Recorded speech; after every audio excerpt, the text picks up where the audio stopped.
Good morning, everyone. Good to see you all. It's been a while. Well, I'd like to call the October 2020 Committee on Accreditation meeting to order. Will the secretary please call the roll? Cynthia Almos. Somebody has stopped my video. Is anybody able to?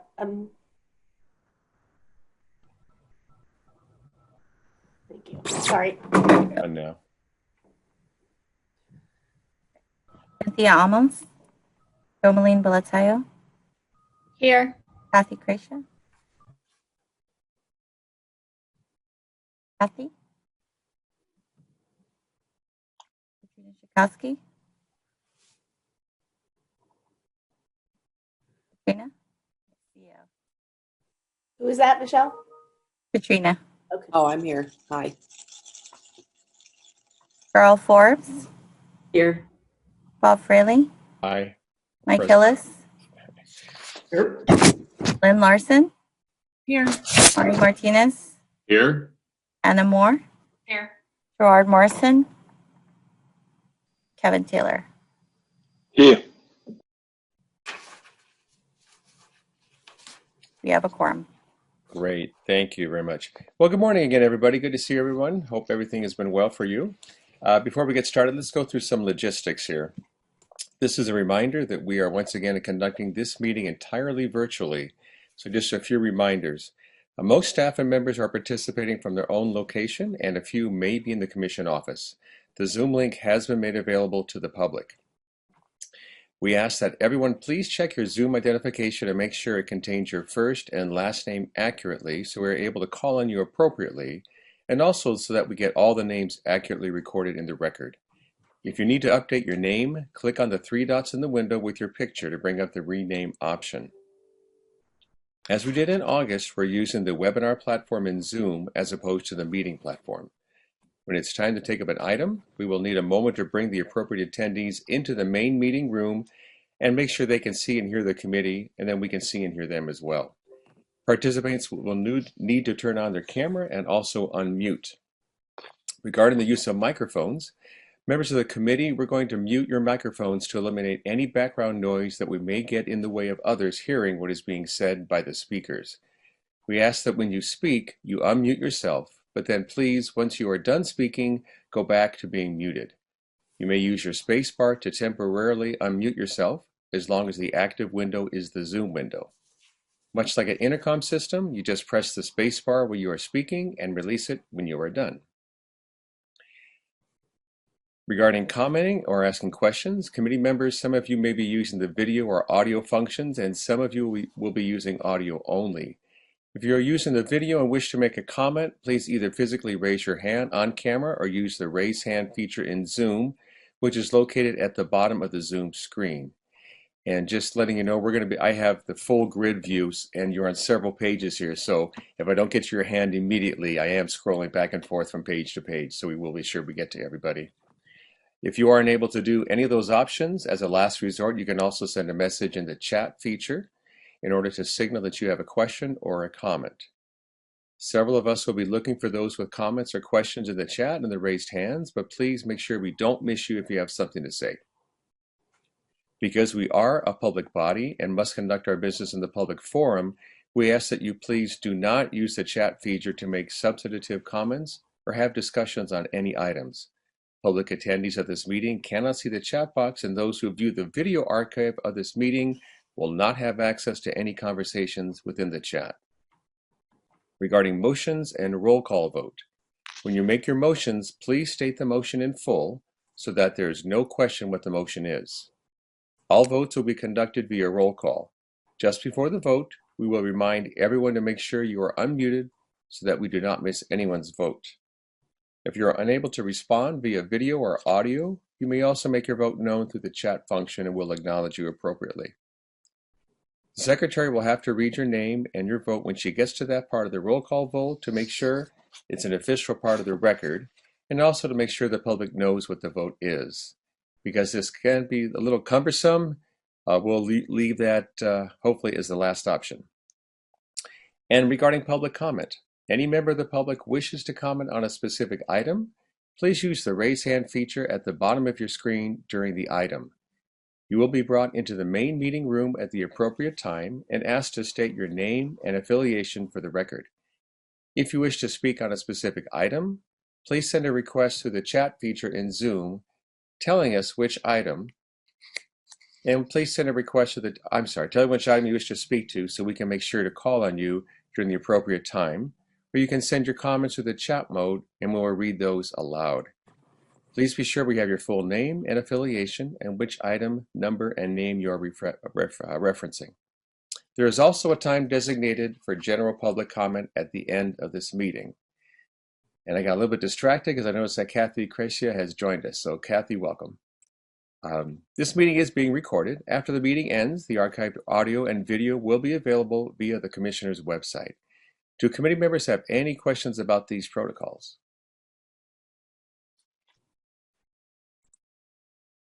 All right, seeing none. We do have a new person joining us. We want to welcome Commissioner Kevin Kung. Commissioner Kung is the newly appointed liaison to the COA from the Commission. Thank you, Commissioner Kung, for agreeing to serve in this role. We look forward to working with you. And good morning. Do you have anything you wish to share with us? Okay. Well, first of all, I just want to thank you for having me here. As you said, I'm new to being a liaison to the COA, but I've seen a lot of the past meetings, and I just like to thank you on behalf of the Commission for all the good and hard work that you guys have put in, and I just want to thank you for your dedication. And that's it for now. Great. Well, thank you so much. We appreciate the kind words and thanks for joining us. Thank you. You bet. All right, let's move on to item 2. Item 2 is the approval of the agenda. Is there a motion to approve the agenda for the October 2020 meeting? And please remember to unmute your microphone when speaking. I motion to approve the agenda. Okay, there's a motion from Member Crecia. I saw a hand from Co-Chair Moore. Is a second? Okay, all in favor, please say aye. Aye. Oh, I'm sorry, my mistake, my error, I forgot. We have to call the roll. So Secretary, please call the roll. Romaline Bolatayo, Aye. Kathy Crecia, Aye. Katrina Chakowski, Aye. Cheryl Forbes, Aye. Bob Frelly, Aye. Mike Hillis, Aye. Lynn Larson, Aye. Marty Martinez, Aye. Anna Moore, Aye. Gerard Morrison, Aye. Kevin Taylor. Aye.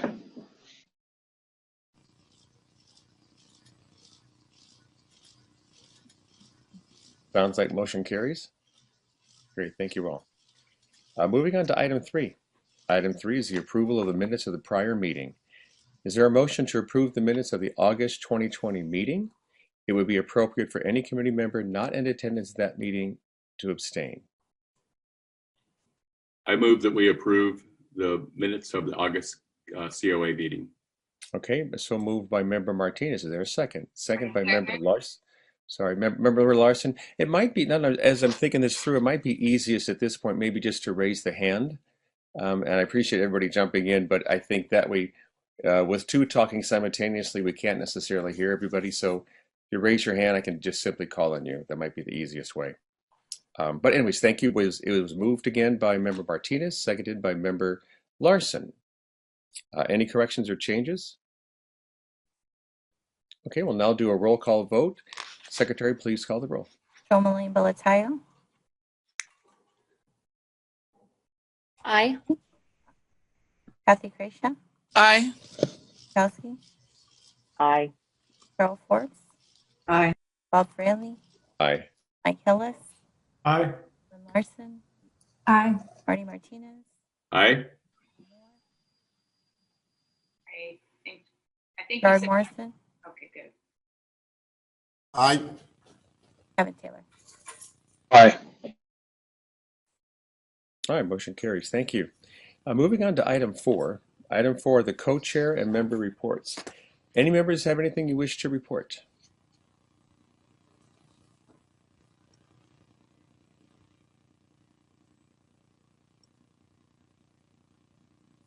Apparently not. I guess we're all in the same situation, the same kind of zone, right? Stun mode, certainly. But anyways, can I just see at a show of hands how many of your institutions, either whether it be at K to 12 or higher ed, have actually gone back on campus by now? Cheryl. Okay, yeah, we have, but it's optional for our students and faculty at this point. That's the same thing for UC San Diego. Yeah, okay. Brandon's off until February. We just received notice that we're working remotely through our spring one, which is the end of February. Yeah, that's what we're doing at USC. We're, there are some students that are on campus, but generally speaking, everybody's still working remotely. Mm-hmm. We have no students on campus, but teachers were given a choice whether to come onto campus or to work from home. So there's a handful of us on campus, but there's no students here. We just talk into our empty classrooms. Next week, we'll be starting with small groups of students, 14 max, outside the scope of a synchronous school day. Kids, teachers on campus, outside, underneath canopies. We'll see. Well, good luck with that. Yeah, we're all being flexible and adapting to definitely a new environment. For those who don't know, I was in the Blue Ridge fire here in Yorba Linda, so I got back into my home last night. So if I'm a little bit distracted, maybe it's the smoke inhalation. But anyway, so we will stay on target here. All right. Anybody else have anything to report? All right. Seeing none, let's move on to item 5. Item 5 is the staff updates. Ms. Hickey, will you please begin? Sure. I'm going to toss this right away to Erin Sullivan, who's going to introduce you to a couple of our new staff members. Thanks, Cheryl.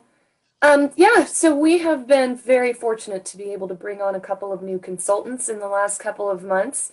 And I just want to take a minute to introduce you to these wonderful people. Christina Navarro can we bring her in?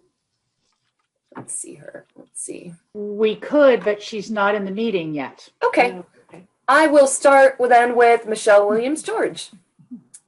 Michelle is, she's on screen here for you. So Michelle was our most recent hire. She just started on October 15th with us. So she's just been with us for a couple of weeks. But Michelle came to us from Humphreys University. And prior to Humphreys, she was an independent consultant working with schools and districts to effectively embed technology into instruction. She is currently working on her doctorate at Davis, and her thesis is focused on determining best practices for teacher prep programs that will increase the likelihood that new teachers will effectively use student-focused strategies for technology in their instruction. So welcome to Michelle. Again, we're very happy to have her. She will be working very closely with Hart Boyd and Poonam Betty on the IIA process, so she'll be a third on that team. And then, of course, the other accreditation duties is assigned as with all of us. Christina joined us in September, so she's been with us for a little while longer. She came to us from a local school district. She's going to be working. She's going to be working mainly with Kara Mendoza on grants work, but also on other accreditation activities. Let me just apologize. For the last 15 years, which was her entire educational career, she was working at the Fremont Unified School District, where she also attended school as a K-12 student. She began teaching at Irvington High School as a social studies teacher and eventually also served at the site as an activities director and an assistant principal. Eventually, the superintendent and the principal at American High School asked her to join their administrative team as an assistant principal to help turn that struggling school around.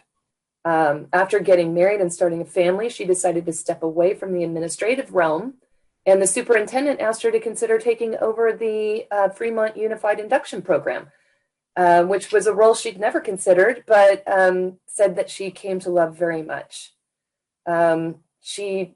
She'll be well prepared for this role working in the grants work with Kara Mendoza. And again, that will make up a good portion of her work, but we have already gotten her paired up with some of our other consultants to shadow on site visits, and Michelle will be doing the same. So we're getting them ready for that work. And so just welcome to both of them. Great. Thanks, Erin. So obviously we've been busy. And it's a lot of COVID flexibilities. We have an item on to talk about that a little bit later today. So to give you a sense of what the commission has been doing to address the challenges that educator preparation programs have been facing. And obviously that's going to definitely trickle down to this level with site visits and accreditation and that kind of thing. We've already started site visits for this year. It is quite different. We have to do it all virtually. Institutions are virtually. This past Sunday was quite a challenge with the winds because up and down the state, there were power outages and we had to deal with all of that. So it's been an interesting ride lately. I wanted to just mention that this is Teri's second to last COA meeting. She will be retiring February 1st. Is that the right date, Teri? February 1st? But she'll be back with us. She is doing another site visit report. So we will see her before. But please, we have her brains today, and we'll have them again at the next Committee on Accreditation meeting. And then she'll be off to relish her grandma role, and I'm sure she'll want to talk about that in a minute. I wanted to just mention there are a couple of areas where the commission and Commissioner Kung, thank you for joining us. It's really invaluable to have a commissioner join us and hear the kinds of things that the committee is talking about, and to be able to really see firsthand how important they take this role. So thank you for taking the time to join us. I wanted to let the COA know that there are a couple of areas where the commission is currently revisiting its strategic plan for the next few years. It is very clear that there's a couple of areas of importance. The issue of collaboration, and again, we have that item on the agenda today so that you can see what they've been talking about, but really the heightened need for greater collaboration between educator preparation and their K-12 partners. And then the area of diversity, equity, and inclusion is becoming front and center of the work that the commission's doing. And so you'll be seeing all sorts of, I think, initiatives over the next year or so about how to make that more successful and, how we can move forward on those areas. I'm going to toss it to Teri to talk about, we haven't been together since August, and I wasn't even here in August, but since then, the legislative year has ended. And so Teri can bring us up to speed on the bills and what happened with those and the budget and any other areas, Teri, that you want to talk about. Thank you, Cheryl.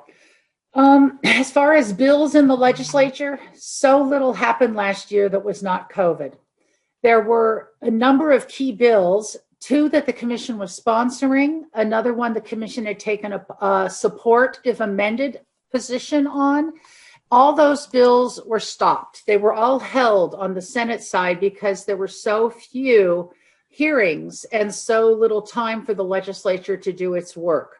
So the bill about basic skills, allowing someone to take the CBEST and for any sections they had not passed to have taken a course at a college and earned a B or better, would satisfy that area of reading, writing, or mathematics. That bill just died.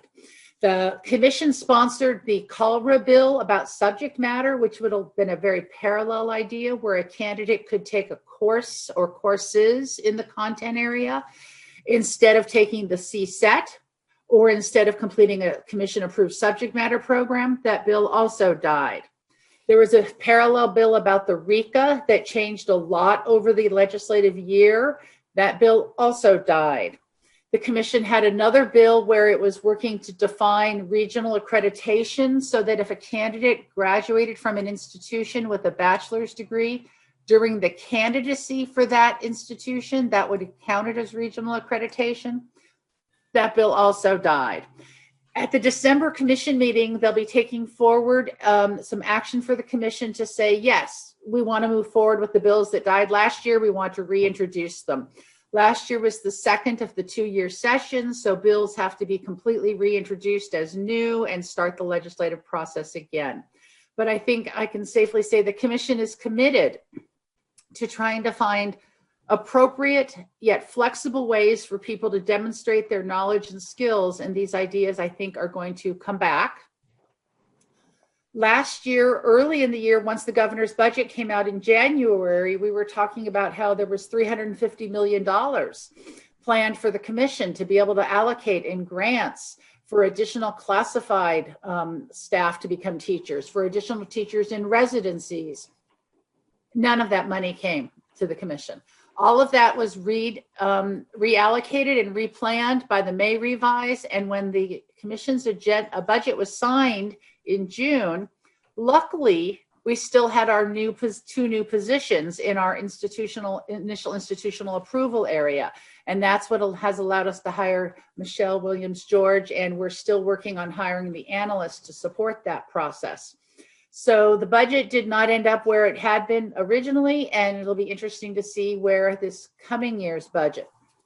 The state actually borrowed some of the commission's reserves because of the COVID issues and the lack of funding in the state, and the state will pay it back with interest over the next few years.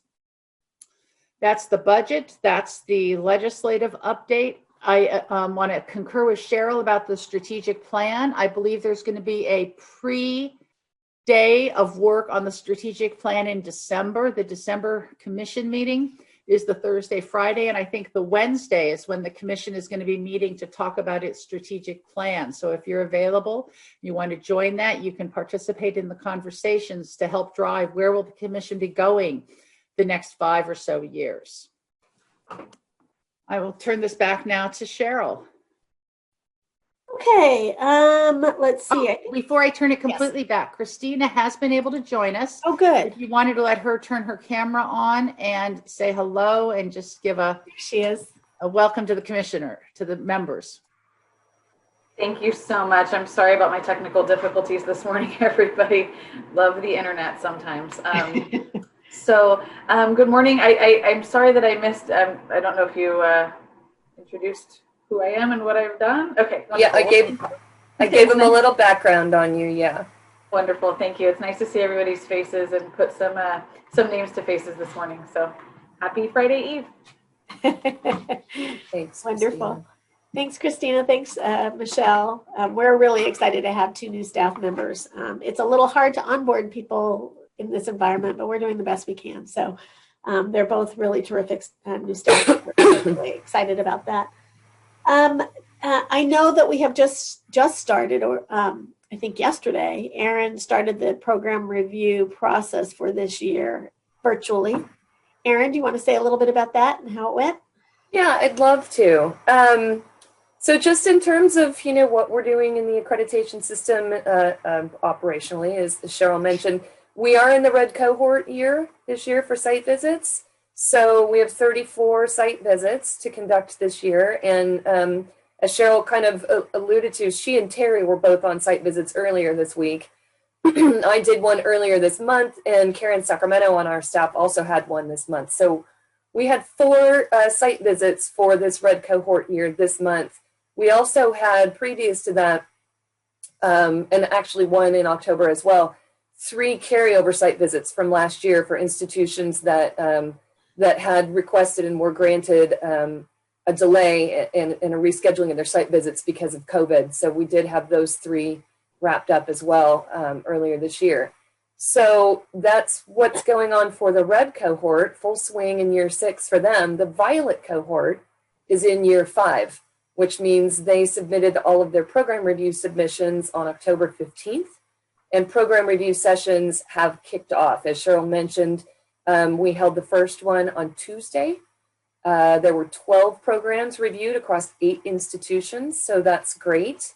There are 122 programs to review across 34 institutions this year. So we have 14 scheduled program review sessions. And I also want to thank the 5 consultants who joined me on that program review session this last Tuesday, being the first virtual program review session I had done, we have to put folks into breakout rooms so that they can have private conversations about the evidence that they're seeing. And when you put folks into breakout rooms, you can't see them as easily as normally we can when everyone's in a room and be able to walk around and support folks. So consultant staff have been really great about stepping up and volunteering to participate in program review so that we can have folks to kind of send into those breakout rooms when people ask questions, but also just pop in occasionally and just check in on them and see what they need. So I'm really pleased it went so smoothly. So I'm feeling very settled. I kind of exhaled after that. I think the rest of the sessions will also go great. Great. I did want to mention to you that we have begun to hear, and this was true for my site visit this past week, that it is much more difficult to get candidates and completers to show up for these interviews. I know it's virtual, but it's still just, it's just a lot harder to wrangle people.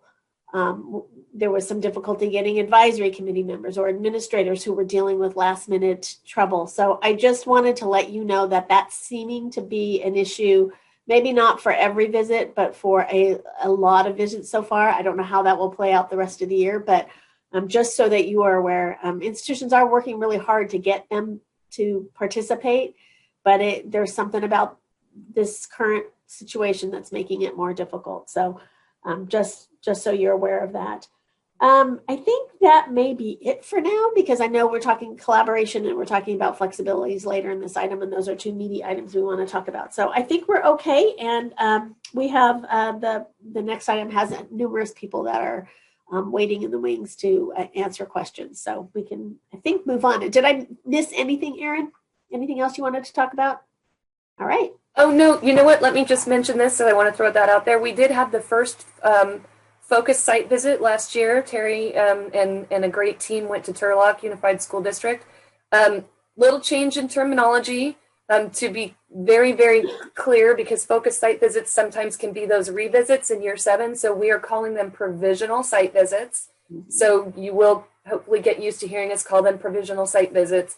And we have 4 this year. They're all in May. That will not be the case in future years, but for this year, they're all going to be in May. So we're looking forward to that. 2 school districts, 2 LEAs, and 2 higher ed institutions. So we'll be bringing you some more provisional site visit reports, hopefully at your June meeting or shortly thereafter. Great.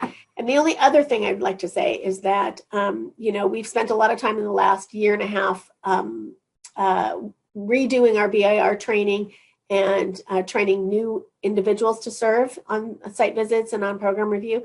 And it's really starting to pay off now. These new members are fantastic. So we're really happy with the people that have volunteered. They're doing a great job. So I had 2 newbies on my site visit, and they were both fantastic. So really happy about that. Doing a good job on BIR training.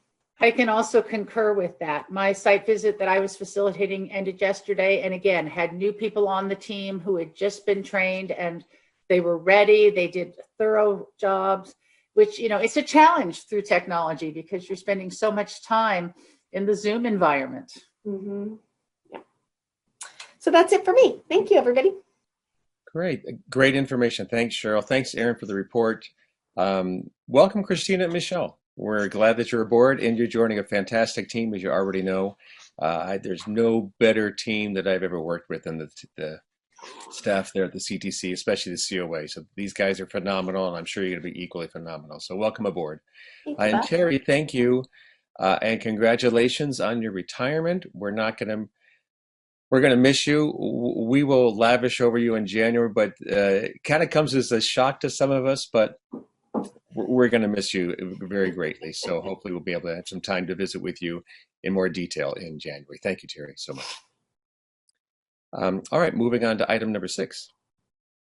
Item 6 are the program approval recommendations. And this section is for action. There are 4 institutions with 7 programs for approval.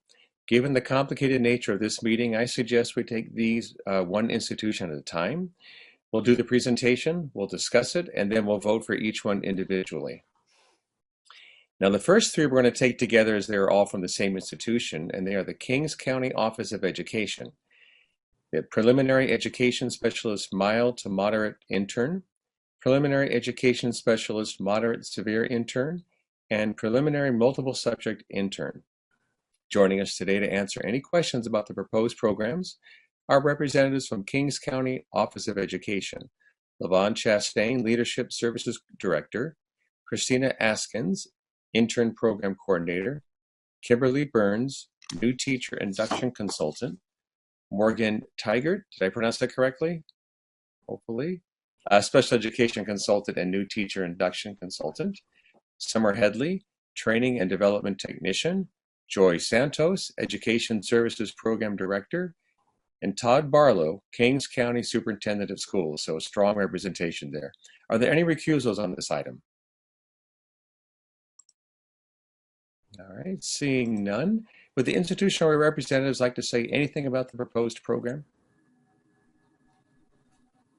Well, good morning, Commissioner. On behalf of my team, I'd like to thank you for taking the time to review our program. I'm not sure if my superintendent would like to say any words, but as you can see by the representation, we have a very strong and dedicated team. And with that, I'm going to turn it over to Christina Askins, who is our coordinator, unless Todd wants to say any other words. I just wanted to say good morning and thank you. And I believe in this case, we have an incredible team that will be able to speak for themselves and make their case. They're all very dedicated to improving the lives of students by improving education. And this is a much needed program in our county. And I'm so happy that they've done all the work to get it to this point. So this is just a really happy day for all of us. Thank you. We'd like to thank the Commission for their assistance and especially their feedback in reviewing all three of our programs. This opportunity was a challenge for us, but so exciting, and we cannot wait to offer our intern programs to the future teachers in our county and beyond.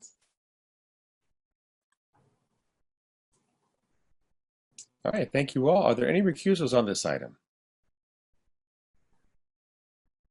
None. Any committee members have any questions for representatives from Kings County?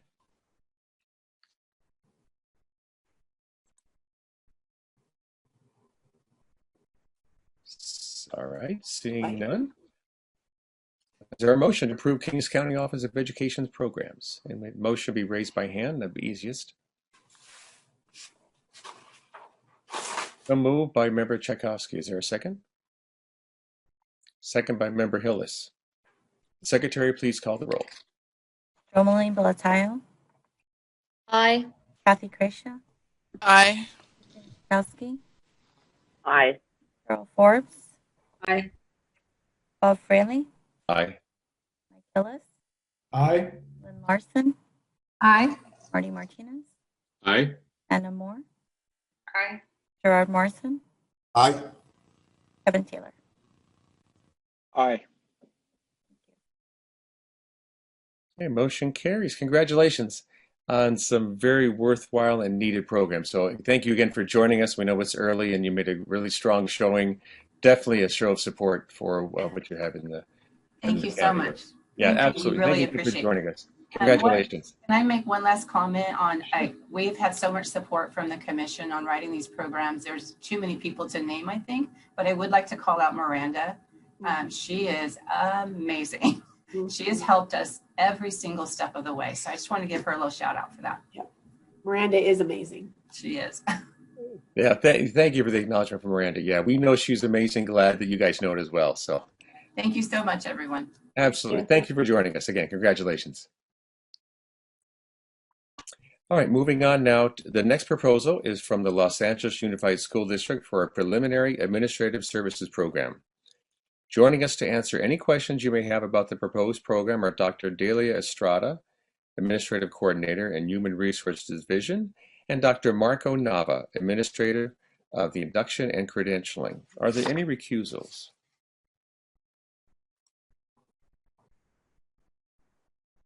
All right, seeing none. Would the institutional representatives like to say anything about the program? Good morning, Commission members, and thank you for taking the time to consider our preliminary administrative services credential in the Los Angeles Unified School District. Thinking about where this fits in our leadership continuum, we have programs for our paraprofessionals and getting them into teaching positions, programs for teacher leaders, and programs for administrators clearing their credentials. And this will really help us focus on teacher leaders becoming school site administrators, and we're really focusing on equity. We want to promote a diverse school leadership team that more closely reflects the school communities and the students that we serve in LAUSD. So thank you again for the consideration. Delia? And again, really want to thank the commission for number one, considering, but also the incredible support we got in the 2-year journey that it was to get this together. And it really plunges deeply into what does it mean to be an equity-driven leader, and what does it mean to serve the children of Los Angeles and the communities that they live in. It's been an incredible journey, and we're ready to take this on. Thank you. Thank you both. Journey is an exceptional and appropriate word for one of these endeavors. Definitely. Any committee members have any questions for representatives of LAUSD?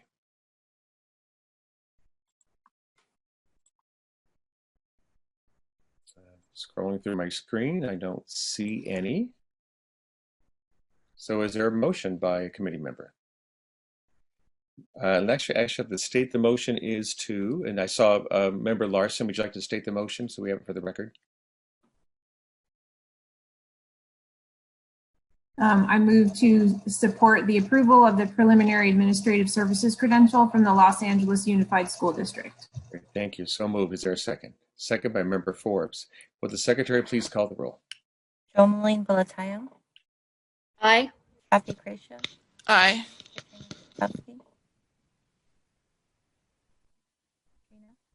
Michelle, your microphone's kind of breaking up on my end. I don't know. Member Tchaikovsky, did you hear your name?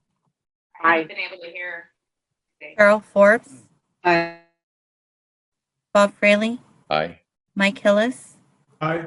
Lynn Larson. Aye. Marty Martinez. Aye. Anna Moore. Aye. Gerard Morrison. Aye. Kevin Taylor. Aye. Okay, motion carries. Congratulations. And thank you so much for joining us. We really do appreciate it, and good luck with things. Thank you so much. Thank you for this opportunity. Absolutely. Absolutely. Right. Next program approvals are from CSU Marcos, or pardon me, CSU San Marcos for PPS School Social Work and PPS Child Welfare and Attendance programs. Joining us to answer any questions you may have about the proposed programs are Dr. Blake Beecher, Chair of Department School of Social Work, and Michelle Santiago. And I'm sorry, Michelle Santiago, I just want to ask what your affiliation is with the program.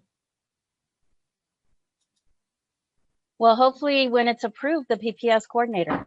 Ah, okay. Thank you. All right. Are there any recusals on this item? And I know the link was not working. I'm hoping everybody got the attachment that Michelle sent. Great. All right. Are there, I'm sorry, institutional representatives like to say anything regarding your proposal? Hi, everybody. Thanks for your time and review. We're just excited to expand school social work qualified PPS personnel in the North County region here in San Diego. So we're excited to get up and going. Thank you. Ms. Santiago, any comments you'd like to offer?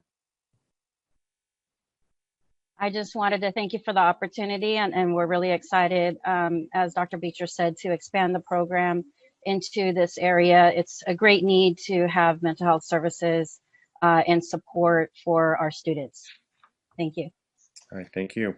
Any committee members have any questions you'd like to ask representatives from CSU San Marcos?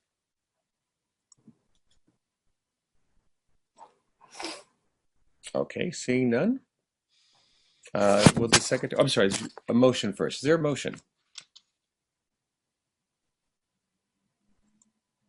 And Member Forbes, would you like to state the motion? Sure. I'll move that we accept the program proposal of Cal State San Marcos for the 2 credentials areas that they proposed. All right, it's been so moved. Is there a second? Second by Member Martinez. Will the Secretary please call the roll?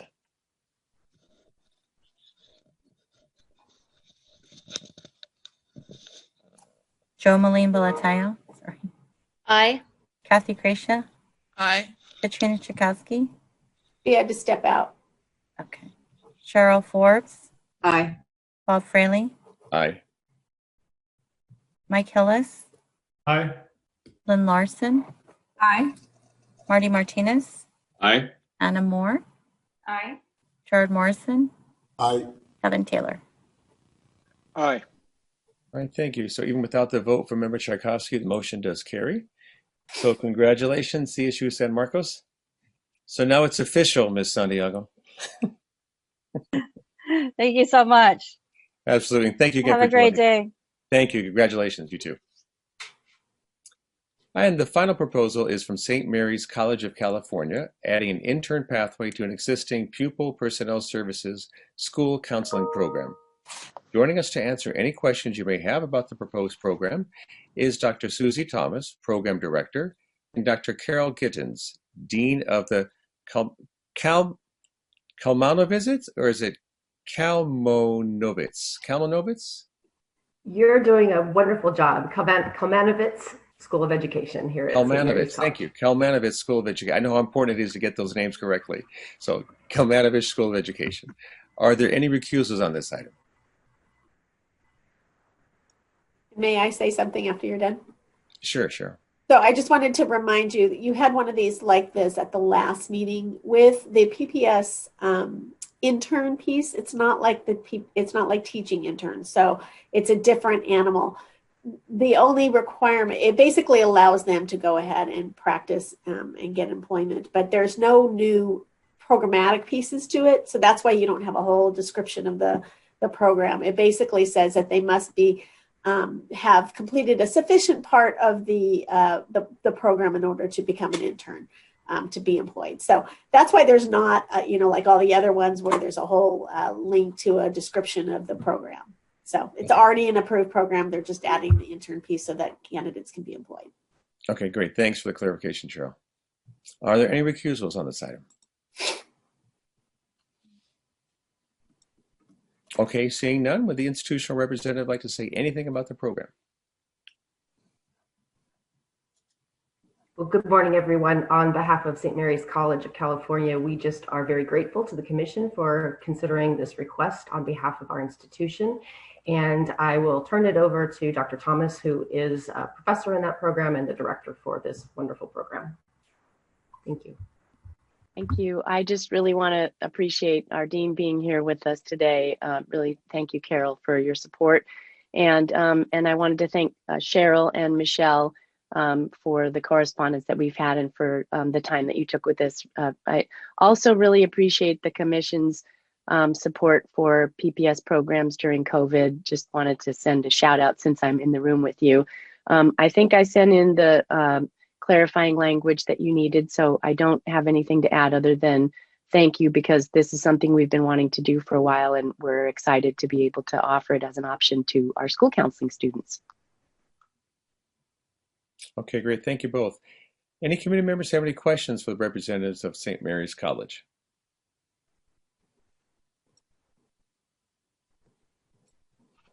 Okay, seeing none, is there a motion to approve adding the intern to their existing PPS school counseling program for St. Mary's College of California? So I thought I'd just state the motion for clarity. So is there a motion?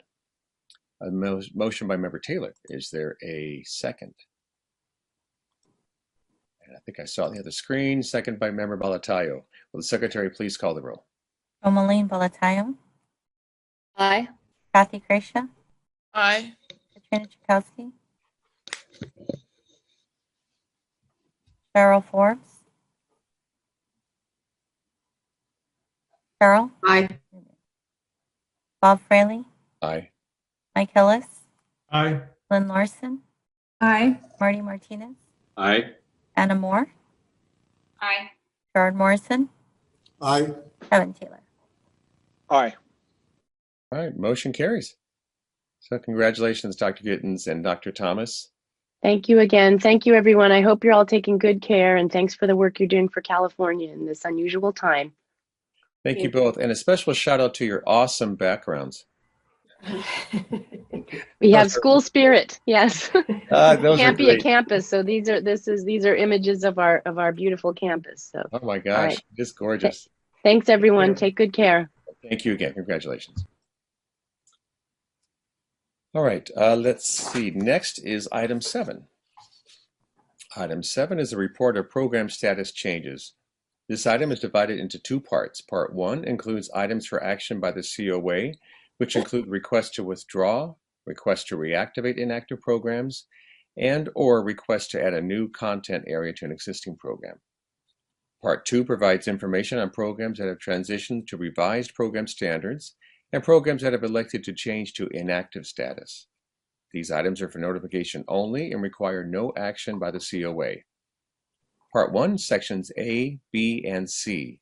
Section A is program withdrawals. Section A is for action. There are 5 program sponsors withdrawing a total of 6 programs. So members, if you can glance through the list there, and we're going to see if you have any recusals on any of the items. We're going to vote at once on all the items that do not have anybody recusing, and then take up individually the ones that do have any recusals. So let's take a look. Anybody have any recusals on the programs listed? And if so, you can let us know which one or ones.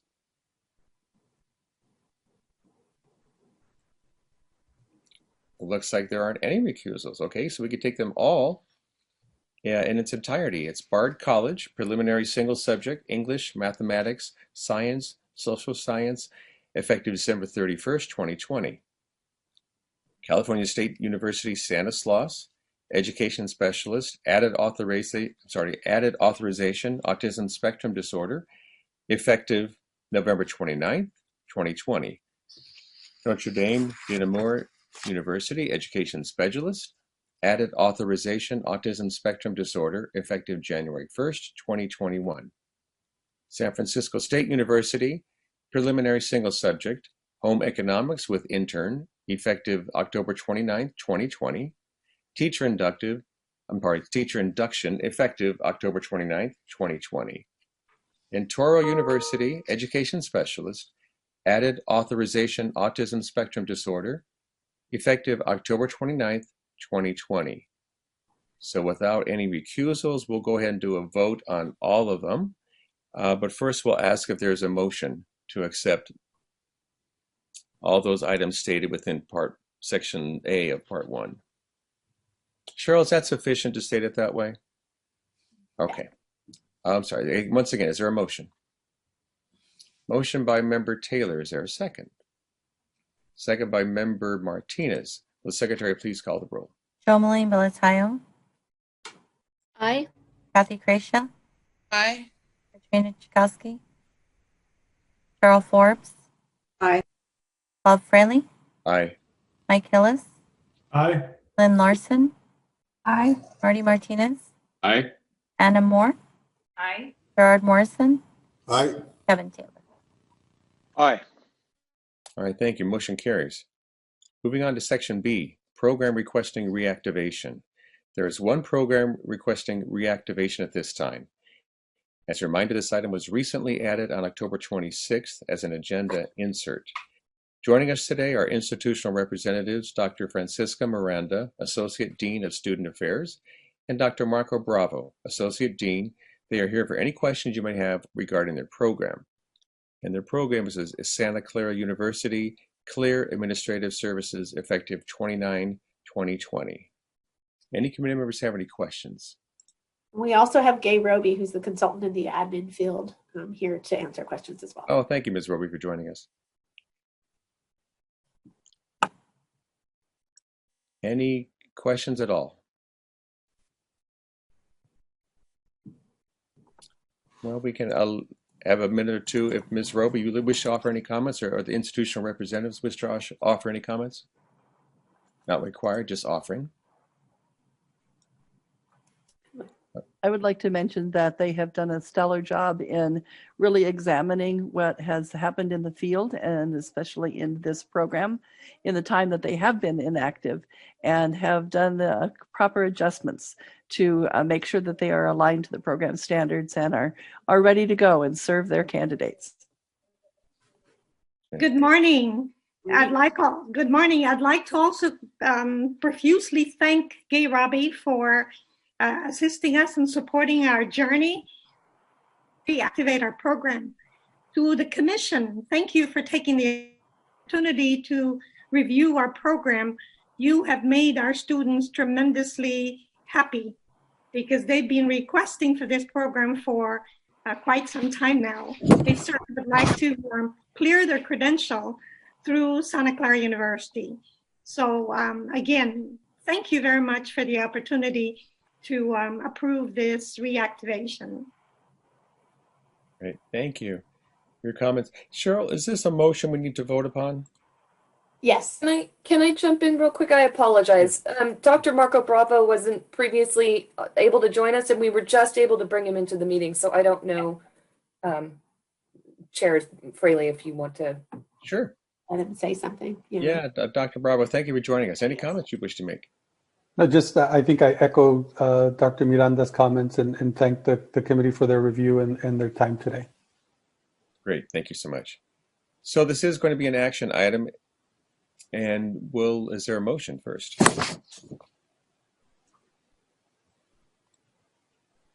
Ms. Forbes. Oh, you're muted, Cheryl. There we go. Okay, thank you. Sorry about that. I move that we accept the motion the proposal to reactivate the Clear Administrative Services program at Santa Clara University. Thank you, Member Forbes. Is there a second? Second by Co-Chair Moore. Will the Secretary please call the roll? Jomeline Belatayo. Aye. Kathy Gracia. Aye. Chakowski. Cheryl Forbes. Aye. Bob Fraley. Aye. Mike Hillis. Aye. Lynn Larson. Aye. Marty Martinez. Aye. Anna Moore. Aye. Gerard Morrison. Aye. Kevin Taylor. Aye. All right, motion carries. So congratulations, and thank you for joining us, Dr. Miranda and Dr. Bravo. Again, congratulations. Thank you. Thank you. All right, you're welcome. And thank you also, Ms. Roby. All right. Let's see, Section C now is adding a new content area. There are no institutions requesting to add a new content area to an existing program. That brings us to Part 2, Sections D and E. And these two sections are for notification purposes only. No action is required.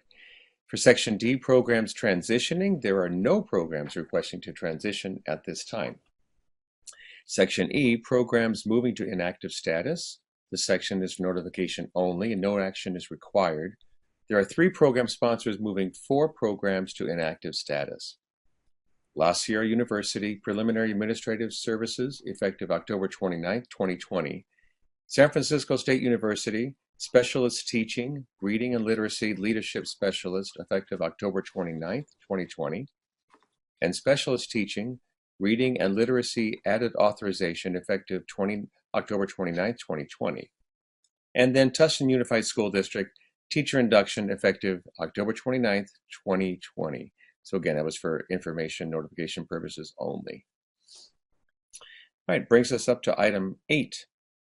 Item 8 is initial program approval for new program sponsors. Consultant Hart Boyd is going to present the action item. As you may recall, the Commission granted Alameda County provisional program sponsor status in September of 2019. Subsequently, Alameda County Office of Education's Designate Subjects Career Technical Education Program received program approval by the COA at its February 2020 meeting. The institution now seeks approval from the COA to offer a clear administrative services program. And joining us today are Alameda COE Representative Derek Gorshow. Did I pronounce that correct? Program Director. Yes, you did. You pronounced it very well, and that puts you in the 95th percentile of people pronouncing my name correctly. So. Awesome. I made it. All right. Does anyone need to recuse himself? All right, seeing none, Mr. Boyd, will you please begin? Yes, thank you. At its September 2019 meeting, the Commission on Teacher Credentialing granted Alameda County Office of Education provisional approval to be a program sponsor in California. And in February 2020, the Committee on Accreditation granted initial program approval to Alameda County's Designated Subjects Career Technical Education Credential Program. This item brings forward Alameda County's remaining program proposal for its proposed Clear Administrative Services Credential Program. The program proposal was reviewed by a team of 2 qualified reviewers who collaborated and came to a consensus on a final finding of a line for all program standards. Joining us today and representing Alameda County Office of Education is Derek Gorshow, Program Director, and he is available to answer any programmatic questions you may have.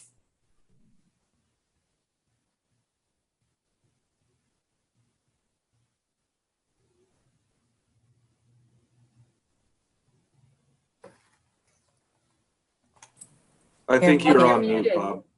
You're muted. Mr. Gorshow, any comments you wish to offer? Well, first of all, thank you very much for taking the time to review our materials. I appreciate the attention that you've given to our submission. I just want to thank also the recognition that this is a unique time, and the pandemic has made the challenges to vulnerable school populations, there's just a greater need than there ever has been before because of the pandemic. And it's really heightened the need to have a program like this that supports school leaders and ensuring that our students succeed. So thank you for supporting us and for supporting our students. Okay, thank you. Any questions or comments or discussion from any committee members?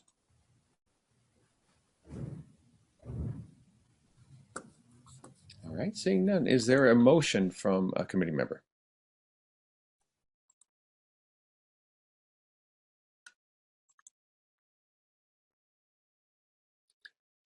Committee member Forbes. I move that we accept the proposed program from Alameda County Office of Education. All right, so moved. Is there a second? Second by member Martinez. Secretary, please call the roll. Romaline Bolatayo.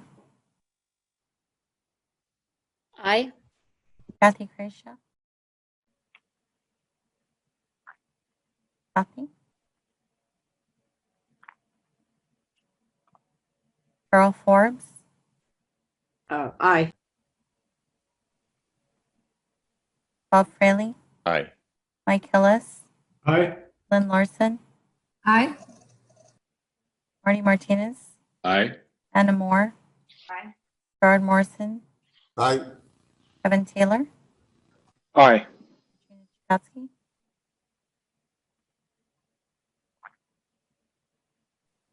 Oh, aye. Sorry. I'm here. I was out of order. All right, motion carries. Member Tchaikovsky, you're never out of order. Just checking, did we get Kathy? Kathy, were you and I vote on that? Aye. Thank you. Okay, motion does. There we go. It's official. Motion carries. Thank you. Thank you, Mr. Gorshow, for joining us. And Thank again, Mr. Boyd, thanks for your efforts and your help. Thank you so much. All right, congratulations. We are item 9, Cheryl. I know we have a 9:30 time certain. Do we have time for item 9, or do we want to move on to item 10? I'm sorry, you're on muted. to item 10. Sorry, I was Sure. muted too. I think we have everybody here. Let's see. Let me bring them in. Okay. Yep.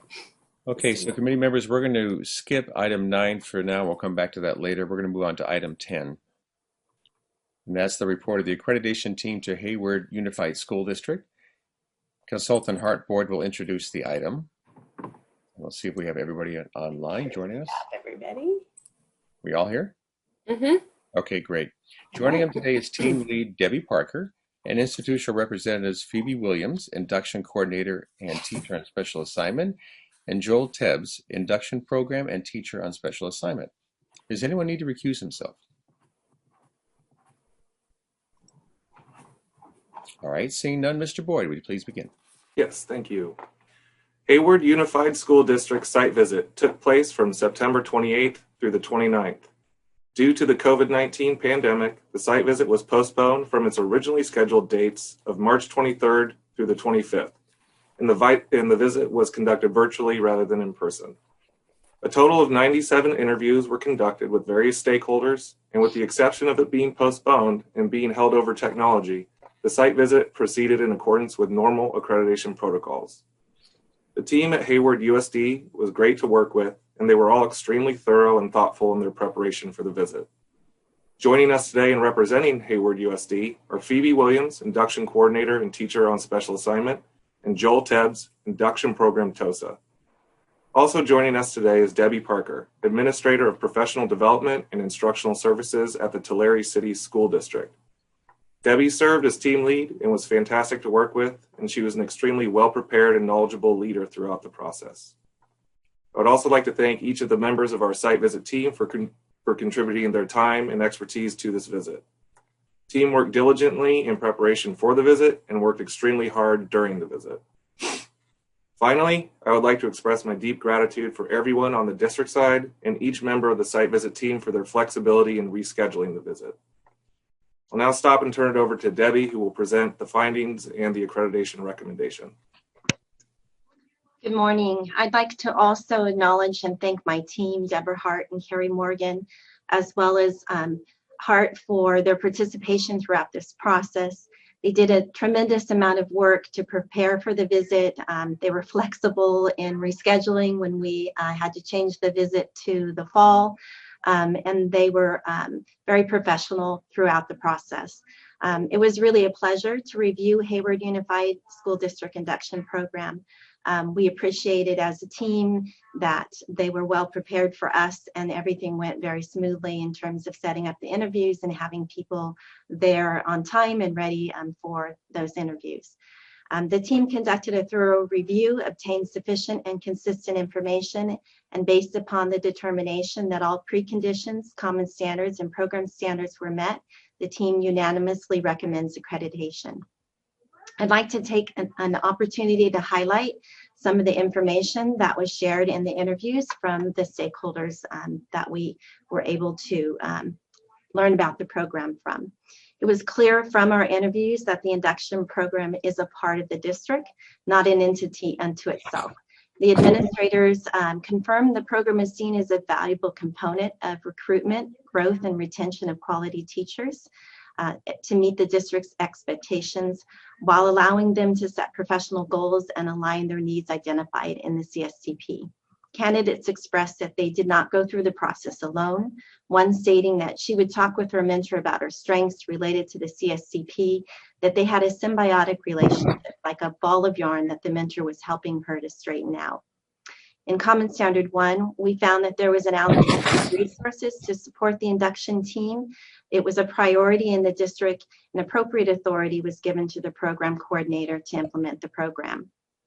There was regular communication between the program leadership and district leadership in order to provide for collaboration and ensure the district initiatives were supported by the program. In Common Standard 2, we found that the district focuses on recruitment of diverse candidates through multiple IHE partnerships and encourages candidates to come back and teach in the community where they grew up as part of the district service initiative. Multiple systems have been established by the district and program leadership teams to support candidates and mentors, like triad meetings, mentor training, district insight professional development. Candidates appreciate the flexibility in the process of the ILP, which helped guide them to grow in their self-selected areas of needs. Mentors were highly valued by candidates, site administrators, and program leadership. They were described as a sounding board, someone who supports goal exploration and execution, a thinking partner, someone who asks questions to guide fruitful inquiry, and engaged in courageous conversations to support diverse learners. Many completers stated they had developed lifelong relationships with their mentors. It was said that it is a point of pride that mentors receive extensive training and opportunities for networking and collaborative problem solving in mentoring scenarios. District initiatives around anti-racism, anti-bias, and culturally responsive training is supported by the program through mentor training and resources that are readily available on the induction program website.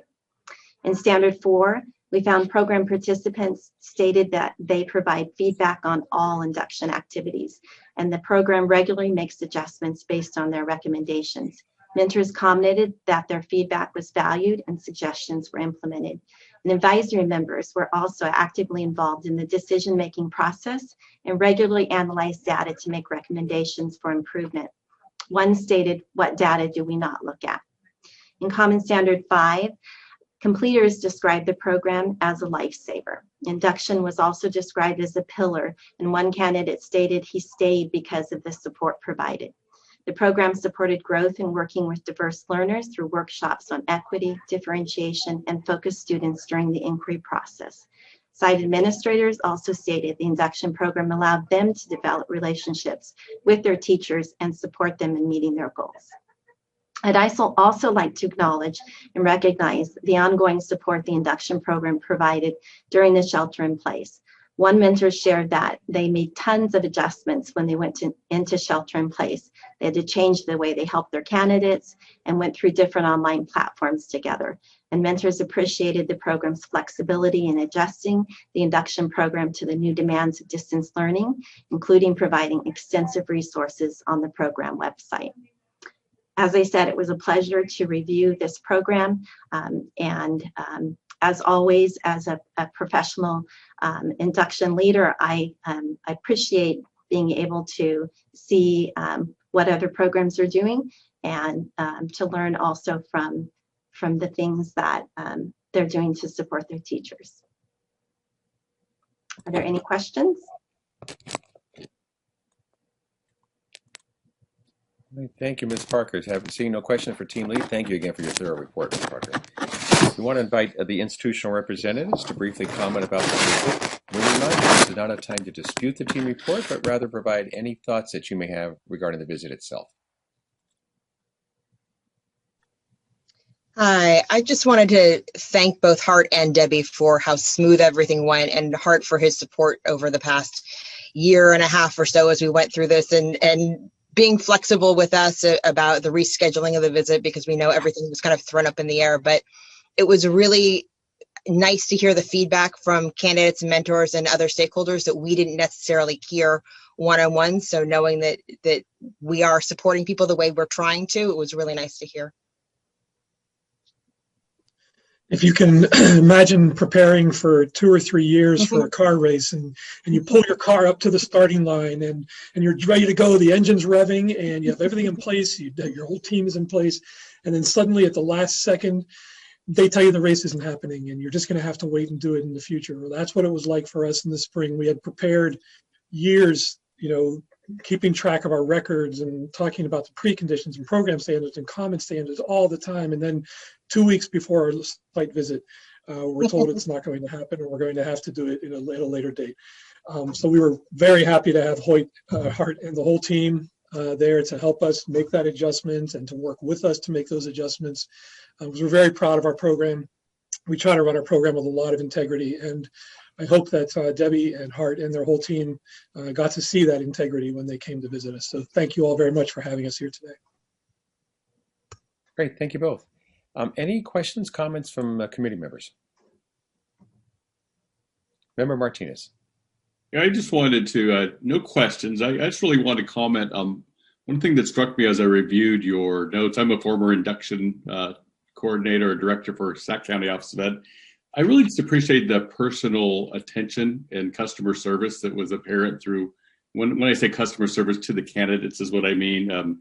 Just with you had many opportunities to meet one-on-one. Your induction team meets with each candidate for advisement, with the candidate and mentor. You have multiple opportunities to provide formative feedback through when they submit their ILPs twice a year. And it just, I can imagine how much responsibility and time that takes on for your team. And I just appreciate that focus, because it's clear that that's a big piece of what makes your program successful. So thanks for your work with that. Thank you. Member Tchaikovsky. Marty like stole the words right out of my mouth. I also work in teacher induction, and one of the things that I also appreciated about your program is that individual support. Each teacher has his or her own needs. Clearly, that's how induction is designed, to support growth on an individualized basis. And it's clear that you are prioritizing each person and that each person feels important in your system, not just the candidates, but the mentors as well. And I would conjecture that this is one reason why you have made it through this crazy time and that people have adapted, is because the fundamental foundation of those relationships has been cemented through induction. So thank you, because when teachers feel secure, guess who else benefits? The little people in their classroom. So awesome. Thank you, Member Tchaikovsky. Anybody else? Member Larson. I just wanted to congratulate your district on a fabulous program, and also for providing the sheer number of folks that were interviewed for this process. That's a tremendous number of interviews that were conducted, and to have that many candidates, completers, and mentors, it gives just a complete picture from different angles of what's going on with the program, and that helps the team when they're making their determination. So I just wanted to comment on that and congratulate you on that. Thank you, Member Larson. Any other committee member wish to offer a comment or question? Okay, seeing none, this is an action item. Is there a motion by a committee member? Member Tchaikovsky, would you please state your motion? Yeah, I move that we accept this recommendation on behalf of Hayward Induction Program. All right, thank you. Is there a second? Second by Member Martinez. Will the Secretary please call the roll? Jomeline Valatayo. Aye. Kathy Gracia. Aye. Katrina Tchaikovsky. Aye. Cheryl Forbes. Aye. Bob Frelly. Aye. Mike Hillis. Aye. Lynn Larson. Aye. Marty Martinez. Aye. Anna Moore. Aye. Gerard Morrison. Aye. Kevin Taylor. Aye.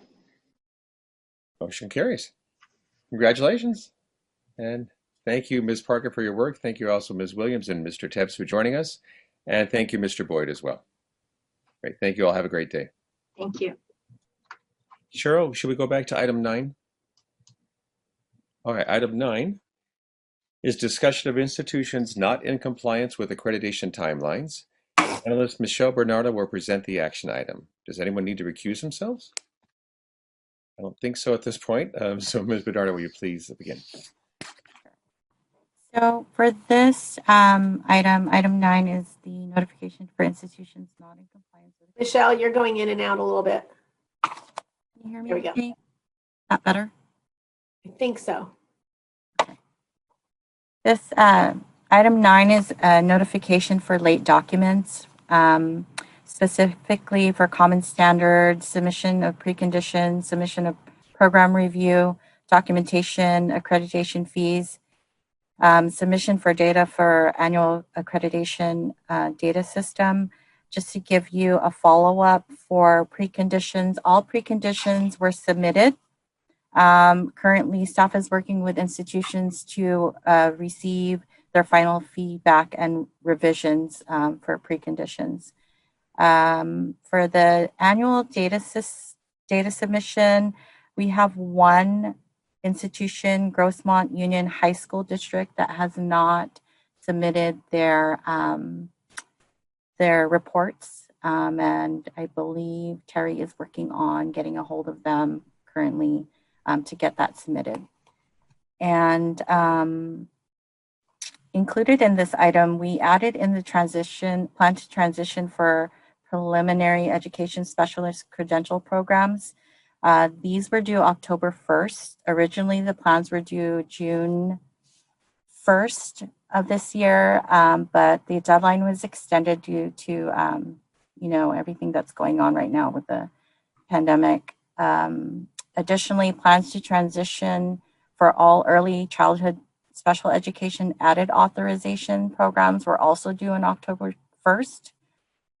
Staff contacted these institutions and current status for the submissions are listed in this report. As of when the report was first posted, we received a lot of the submissions after that. So the only ones that we're currently missing at this time are from the added authorization for Cal Baptist University, added authorization for CSU East Bay, and added authorization for CSU Fullerton. William Hattrick has been in communication with them to get those documents in. Did you have any comments, William, on that? No, not really. Thanks, Michelle. That was pretty comprehensive. 2 of the 3 that still haven't submitted are inactive programs, so I need to just follow up with them and see if they are planning on submitting that plan to transition or if they plan on withdrawing.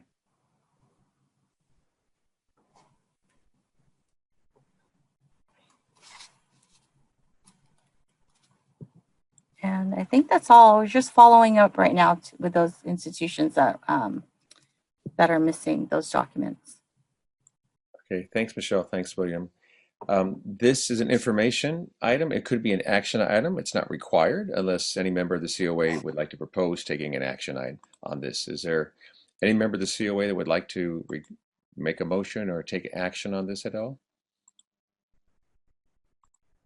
Okay, seeing none, so we'll leave this as information only. Again, thank you both, Ms. Bernardo and Mr. Hattrick, for the work on this. Appreciate it. Cheryl, we could, well, first for the committee, we're thinking of taking a break shortly before the 10:30 session. And that's when we'll go ahead and change the chairing of the meeting. So at this point, could we go to item 12 before the 10 o'clock time certain? Yes, I was going to suggest that. I think that's a good one. Perfect. Item 12 is a date change for the COA meeting in March. So if everybody can grab your calendars, we'll go through that one. So Erin doesn't know this right now, but Erin, we discovered yesterday, Michelle and I, that I will be on a site visit on the day that we're proposing. So as long as you're available, we can go ahead and move forward. And it's just, it's earlier that week, right? The 1st and 2nd? Yes. Yeah, it's already held on my calendar and there's no other conflicts, so I'm fine. Wonderful.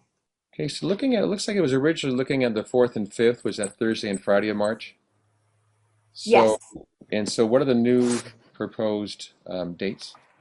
It looks like March 1st and March 2nd. Everyone agreed to those dates. So which is Monday, Tuesday, right? Monday and Tuesday of that. Right. Okay. Any committee member have any conflict or any discussion on that?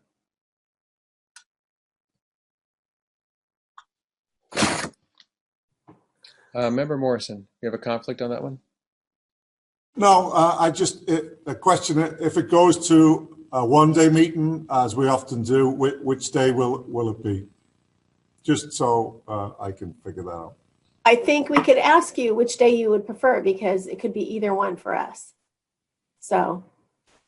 Member Forbes? Cheryl, I actually do have a conflict on Tuesday that I could potentially reschedule, but if it could be held Monday instead of Tuesday, that would be much better for me. Marty likes that idea. Yeah, Marty likes it as well. Anybody else opposed to, so if we plan on the 1st and 2nd, but if it's a one-day meeting, we'll do it just the 1st, which would be the Monday. Mm-hmm. And that works with the staff? Yes. Yeah. Okay. I see a lot of head nodding from committee members too. Okay.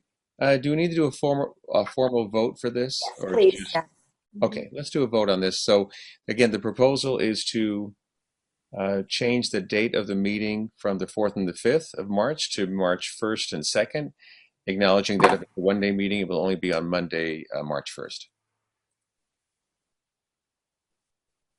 So I guess that's the proposal. Is there a motion to, so moved by Member Martinez? Is there a second? Second by Member Taylor. Will the secretary please call the roll? Jomaline Belatayo. Aye. Kathy Creation. Aye. Katrina Chakowski. Aye. Cheryl Forbes. Aye. Bob Frelly. Aye. Mike Hillis. Aye. Lynn Larson. Aye. Marty Martinez. Aye. Anna Moore. Aye. Gerard Morrison. Aye. Kevin Taylor. Aye. Okay, motion carries. Thank you all for the flexibility in that. That helps. Great, thank you. We can move on to item 11. Item 11 is a 10 o'clock time certain. Do we have everyone here, Cheryl? We do. Let me bring them Okay, into Erin. the meeting. Okay, great. Thanks, Erin. Mm-hmm. So item 11 is the discussion of the PPS Psychology Crosswalk. Consultant Karen Sacramento will introduce the item. And coming and joining us in the meeting is Dr. Brent Duncan from Humboldt State University and Dr. Jean Ramage from CSU Northridge. Ms. Sacramento, will you please begin? I will. Good morning, COA members. Education Code. I was just going to say, I don't see Jean yet coming in. I see Brent. I promoted her in. Okay. Do you see her on here yet? I see her. I don't see the image, but I do see her presence on the screen. Okay. Okay, good. Great. Sorry, Karen. Go ahead. No worries. Good morning. Education Code 44373 and the Commission Accreditation Framework, Section 3, speak to the functions of the Committee on Accreditation in regard to the comparability of standards. Option 2 within this section is comparability with national or professional program standards. And this states that if the Committee on Accreditation determines that the proposed national or professional standards are collectively comparable in breadth and depth when taken as a whole to the Commission adopted standards, the committee may approve the proposed national or professional standards for use in accreditation. The Pupil Personnel Services Standards were adopted by the Commission in April of 2019.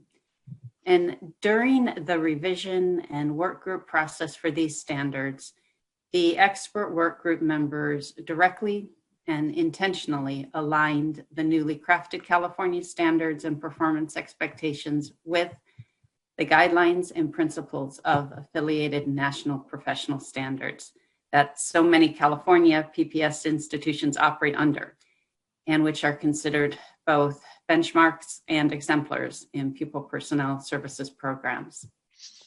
Following the adoption of the PPS standards and performance expectations, PPS psychology content experts from across multiple institutions have worked very hard together to prepare a draft crosswalk of the National Association of School Psychologists, NASP, standards with the Commission's Pupil Personnel Psychology Program Standards and Performance Expectations. And this comprehensive document is in item 11. The NASP PPS Psychology Crosswalk document provides the full and detailed information of the direct link of the PPS Psychology Panel alignment work, and this would provide an important resource document for determining what institutions currently provide and what they may need to additionally provide for Commission accreditation purposes. I'm going to turn it over now to Dr. Brent Duncan, who served on both the PPS Psychology Standards Revision Work Group and with this group that drafted the crosswalk document to provide further information on the crosswalk content and the context in which they may be used. Great, thank you very much. Can you hear me okay? Yes. I am on vacation in Monterey, so I could point the computer at the ocean, which would be a much nicer background, but I am juggling several things on my lap here, so I hope you can see and hear me. I really do want to thank you for the opportunity both to present this and the opportunity to do this work. I've been working on standards and the comparability of state and national standards really since 1988, when I worked with Joe Deere on the credential standards that were adopted for 2000. One of the things that's really changed in the past 20 years is states and national associations have made much closer attention to aligning standards, which is why this crosswalk is so important. When we started, and I think Karen can attest to this, when we started working on the new credential in 2017, all three of the PPS professions talked about the need to align with national standards. So it was school counseling, school psychology, and school social work. And none of us were saying that we're completely distinct and separate from each other. We all do similar things, but we wanted to be able to design a credential that really aligned with what each of the three national associations were doing. So this was a much easier process than what we did in 2014. I did serve on the group that did the Crosswalk in 2014, and this was a much easier process because the credentials were so much more closely aligned. I do want to just mention briefly who all of our people were so that you could see, and I want to start by thanking Jean Ramage. Jean was really our glue person. She serves on the board of the California Association of School Psychologists representing trainers. So she is the link between our trainers group and the state association. And we worked really hard to assemble a panel that was representative of state institutions. So in addition to Jean, Maureen Schroeder, who served as she's a school psychologist in Elk Grove. She is the NASP delegate from California. She's also the past president of the California Association of School Psychologists. And in addition, teaches in her spare time at Brandman University. Leanne Tipton-Fisher is the president of the state trainers group, the school psychology educators, and she really played an instrumental role in helping get trainers to this group who would represent all of us. She's an assistant professor at Cal State Los Angeles. Brian Lund is a professor at Loyola Marymount and is the immediate past president of CASP. Kate Perry is the coordinator of the doctoral program in school psychology at UC Berkeley. And Rebecca Anguiano is the associate professor at St. Mary's and the director of their school psychology program. So as Karen said so well in her introduction, the reason this crosswalk is important is that your group is really the only one who can say whether or not there's a comparability between state standards and national standards. That page 1 of the document for this item states really clearly. And I wanted to say one thing that I actually didn't think I was planning on saying this morning, but if you read that language, it really says, taken as a whole, is one set of standards comparable to the other? And I would argue that looking at both of these sets of standards, I'm going to get a drink of water here, they absolutely are comparable. However, when we went through each of the sets of standards, we were able to identify these 5 or 6 things that are not comparable. So if I was going to be so audacious as to propose what you could do with this, you could either choose to accept both sets of standards. You could say the NASP standards are comparable. If you accept our crosswalk, you could say that the NASP standards are comparable to California with these exceptions, which would mean institutions would have to address each of them. Or you could say these are not comparable, there's not enough information, you could send us back and work on this again. So what we did, the way we constructed this was we took the template from 2014 that CTC had adopted for use in comparing 2 sets of standards. We went through as a group and poured all of the content from the state standard into that first column.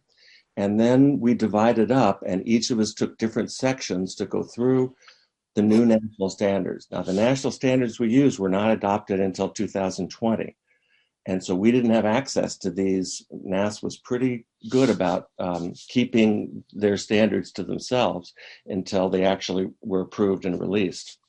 So it really wasn't until May 2020 that we could see the national standards and start work with them.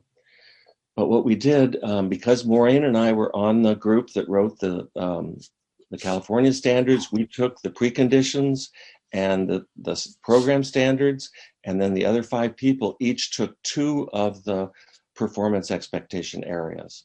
And we spent several weeks going through and looking in the national standard and adding language that we felt was comparable. Once we had a draft document, we then had a serious conversation because we'd begun to identify, boy, here's some things that I didn't find in the national credential that I thought I would. And so what we did is we switched it up, and everybody took 2 other areas and went back through the drafts that we've created. And what we're saying with this document is that we do think that these 2 standards are comparable. But I want to go through really quickly the footnotes and tell you why I think they're important. There also is one other item, and I turn my phone on here quickly. On page 8 of the document, there's a highlight there in yellow. And it says qualified faculty members have a minimum of 3 years of professional practice and are assigned, etc. That is not comparable with NASP, but that's a slight boo-boo in the state standards, and that's probably our fault when we sent this to the commission. That standard for 3 years of experience was never meant to apply to faculty. That was written for supervisors. We require that supervisors in the field have 3 years of experience. In the current climate, I don't think we could require 3 years of experience from faculty. With the faculty shortages, we're often recruiting new PhDs who have maybe an internship and 1 year of experience. So I think there's some cleanup that will need to be done for the California credential. But that's another item that's not exactly comparable. So if we want to look really quickly at I'll go through each one of the footnotes, which are listed. There's also one other pagination error, but I want to comment. Whoever took our document, our Word document, and put it into this item that you have here did a beautiful job of working on pagination and really fixing we had a Word document, we had a PDF document, and we had a Google Doc we were all working on. And the process of getting that, and Karen, did you do that? It's just beautiful. No, I can't take credit for that. I think staff worked on that. It's beautiful. At the commission. Michelle Bernardo and I did that. Between Michelle and I, we put some time in there. Yeah, I'll bet you did. I knew what I sent you, so it's beautifully done. The only error is that our document was 24 pages, so there's a link to the footnotes that started on our document on page 24. Yours, I think, started on page 27. But other than that, it's really beautifully done. So if you want to look just quickly at each of the footnotes, the first item, which is on page 8 of the document, and it's footnote 1, is that programs provide reasonable accommodations for those with special needs. And we were a little surprised that NASP didn't find that. We looked carefully and that didn't exist. It wasn't anywhere in their document that programs should attempt to identify special needs of their candidates and adapt to them. The second one then is on page 9, footnote 2. This is something where NASP and California have always been different. NASP has never said how many hours of practicum someone needed. What they say is you need to have practicum experience in all areas that the credential applies to, but no hourly requirement. And on our committee, we felt that it was important to say that for an intern school psychologist, you better have 450 hours of practicum before you start your internship. So that was one we felt was really important. The third one then is, again, a difference on hours. NASP allows, we both require a 1,200-hour internship. NASP says half of those hours must be in K or preschool through 12 schools. The California credential says 1,000 of those 1,200 hours should be in schools, and we feel strongly about that one. The difference, I think, is that NASP standards also apply to doctoral programs, and many doctoral programs will have a clinical internship where their students are in a hospital or a mental health setting or a juvenile justice setting for a significant number of their hours. And on our committee, we really felt that we're training school psychologists, and the vast majority of their hours should be spent in preschool through 12 schools. And then footnote 5, this was another one. I struggled probably 2 or 3 days on this because I couldn't believe that NASP hadn't done this. California has language saying that you need to have competence in the area of dual language acquisition. So English language learners, bilingual children. The phrase in the California credential is dual language. NASP doesn't mention the word bilingual or dual language or multilingual anywhere. They say multicultural, but that issue of language is not mentioned. So that's one that actually kicked me into the camp of saying, without these exceptions, they're really not comparable, because we want to say that California candidates ought to be able to work with bilingual students. And then the last item there, self-care. In our standard for the professional dispositions, we feel students should understand and know about self-care. And in this environment, boy, if there's anything that's going on right now, it's students struggling with how do I take care of myself at the same time I'm trying to take care of teachers and parents who are really struggling. So that's another one that we felt was really important. The final item then is on the preconditions, and thank you so much for breaking that out and making the preconditions separate like that. NASP standards never say that an applicant has to have a bachelor's degree. Now, they obviously do. You're not going to be admitted to a doctoral program or a specialist program without a bachelor's degree, but it's never mentioned. So we just listed there that our institution should identify that all candidates have a bachelor's degree. So that's what we did. I'd really appreciate any questions or concerns that you might have. Thank you, Dr. Duncan, for the very thorough presentation there. Appreciate it.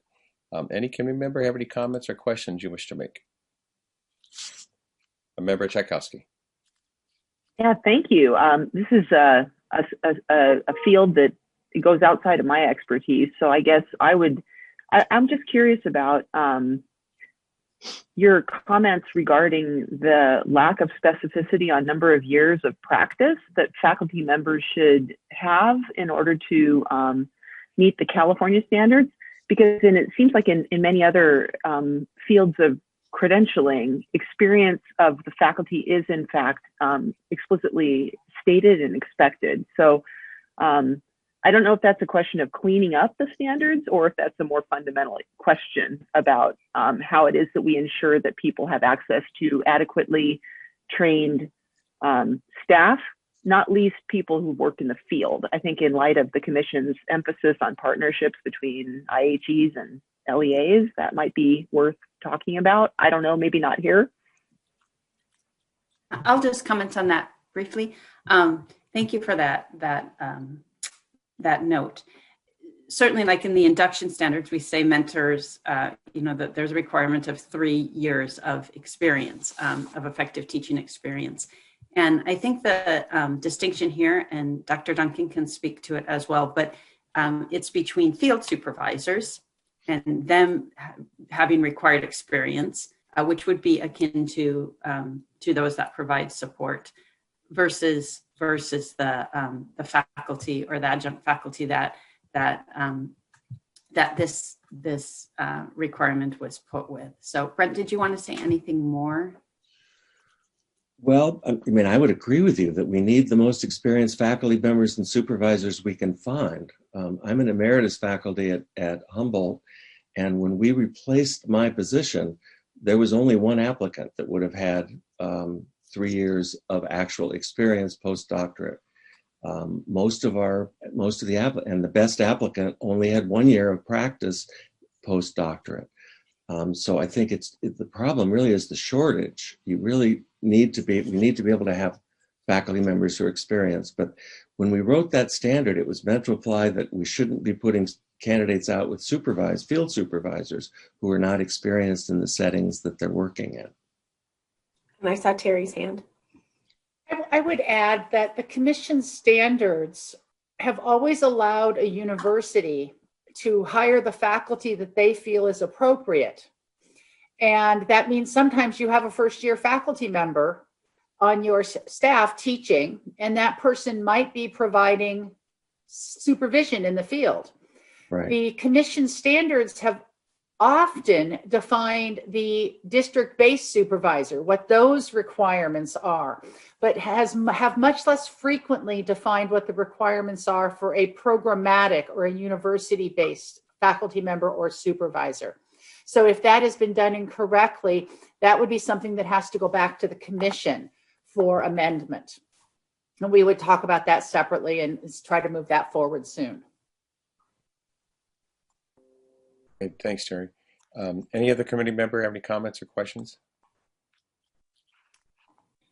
I just wanted to congratulate you on this tremendous effort. It's not an easy process to do these crosswalks. I've done a couple, not at this scale, at a much smaller scale, and the time and expertise involved to develop this type of document, which is going to be critical for programs to be able to see the connections between those national standards and their programmatic standards is so very important. So thank you very much for that work.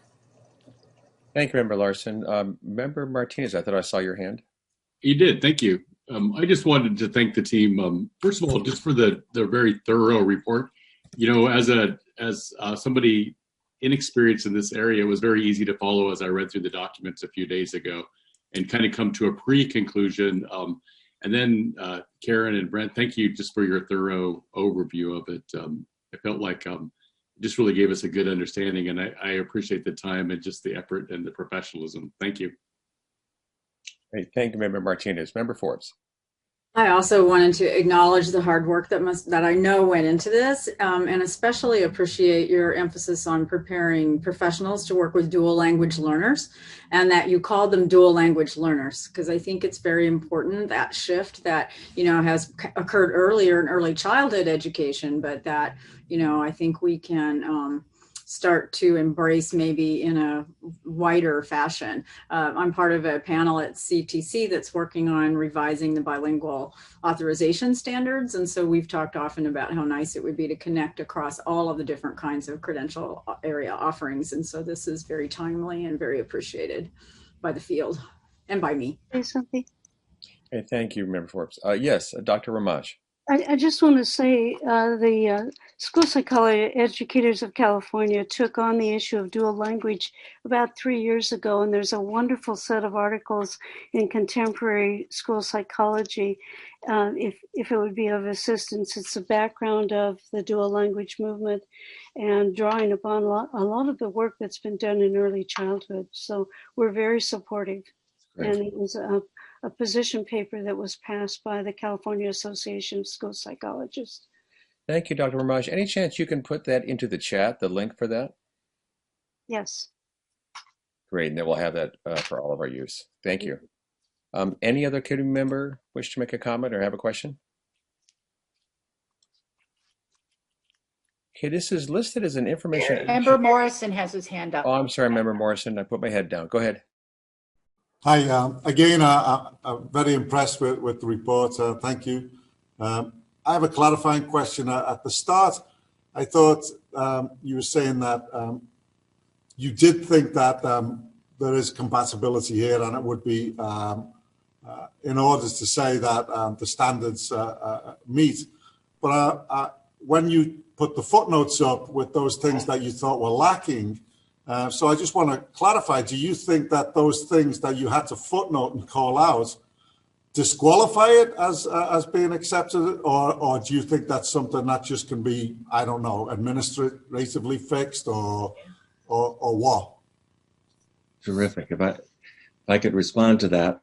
When I started this in 1988, I had an argument with Joe Deere. I don't know how many of you know him, but I said, we could do the California credential in 5 minutes, simply adopt national standards. They've already been written, they're terrific, let's use them.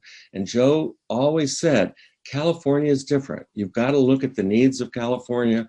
And it's taken me 30 years to realize that they really are different. And I thought when we started this process that we could say the two standards are comparable. But my recommendation would be that we ask institutions using national standards to address. I mean, dual language learner would be enough for me. I think the practicum hours, if we allowed that to slip, then there would be no requirement that students had a minimum number of practicum hours. So our committee feels that that it would be comparable, but we'd ask institutions to identify how they address these items. Right. And I think if I could respond, basically this process really allows us to streamline for those institutions that are NASP accredited. We know that they have looked at and are fine with all of the areas with the exception of those areas that Dr. Duncan's group has identified. And so what they would have to do is tell us how they're meeting those 5 or 6 areas. And so it really does help the process tremendously. While at the same time making sure we recognize what's important in California. Thank you for clarifying that. Thank you. Terry's got some. I was going to add to that. as the ed code is there on that first page of the item for you, you have the legal ability to say, this is comparable, which you can say this is comparable, but the institutions still have to meet California's requirements. So to fully meet California, those additional 5 things on page 27 are all that an institution who offers a school psychology program will have to do, in addition to really their NASP accreditation information. So the 5 things, which are 3 things about the program standards and 2 things from the performance expectations, are the discrepancies. And so by adopting this crosswalk, any institution that's NASP accredited has to show these 5 things in addition to their NASP accreditation. And the only thing I'd add is that the reason that the timeliness of this is so important is because there are 2 new credentials. Program coordinators now are trying to align programs to NASP standards and California standards, and this would give them a roadmap. They wouldn't have to design 2 sets of documents. Right. All right, thank you. Yeah, Member Tchaikovsky. Yeah, and just looking at that list of 5 things, my eyes immediately went to the 4th one. And based on all of my interactions with school psychologists at a variety of schools in my district, that standard, also known as writing the IEP, if I'm reading that correctly, consumes, and monitoring that process consumes 85 to 100% of the school psychologist's time, practically. So while all those other standards are like hugely interesting, important, you know, trauma-informed care, you know, integrating training within the larger context of the school, what school psychologists do and what they're expected to do is manage that in my district, which is in California. So, you know, reality is really important. If a school psychologist isn't set up to understand that their mission is going to be to ride herd on all the IEPs in the school, then they're not positioned to succeed. So that's what happens in our state for a variety of reasons that go well beyond my expertise. All right, thank you for your comments, Member Tchaikovsky. Anybody else? Member Larson. Just one additional quick comment as I was listening to other members speak. The inclusion of dual language learners is critical for California. The interns that I work with in the special ed credential program regularly report struggling with assessing students who are English language learners with disabilities. And so focusing on that aspect of school psychologist expertise is going to be critical. And so I'm very glad that you've added that additional criteria onto the standards. So thank you. Thank you, Member Larson. Anyone else might wish to comment? Okay, this is known as a, I'm sorry. I heard someone else. Well, I just following up on Lynn's comment, you know, not to mention the fact that there's huge overrepresentation of second language speakers in among students who have been identified with special needs. So from an equity and inclusion perspective, you know, Cheryl and Lynn's comments are magnified for our state. That's a good point.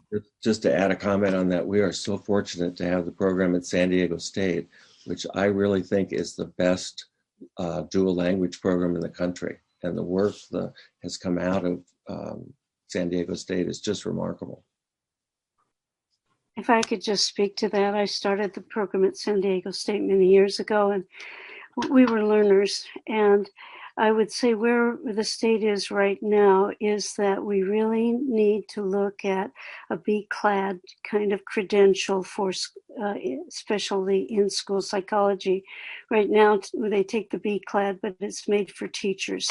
So I'm out of line on that, but I just want to let you know that there's a group of us that are starting to think about what would we do if we wanted people who are really professionally a bilingual person. And so I think that's enough said for right now, but I think that's something in the future I hope we will take a look at. The commission will look at. Thanks, Dr. Maj. Appreciate the comments. Member Forbes, did I see your hand up?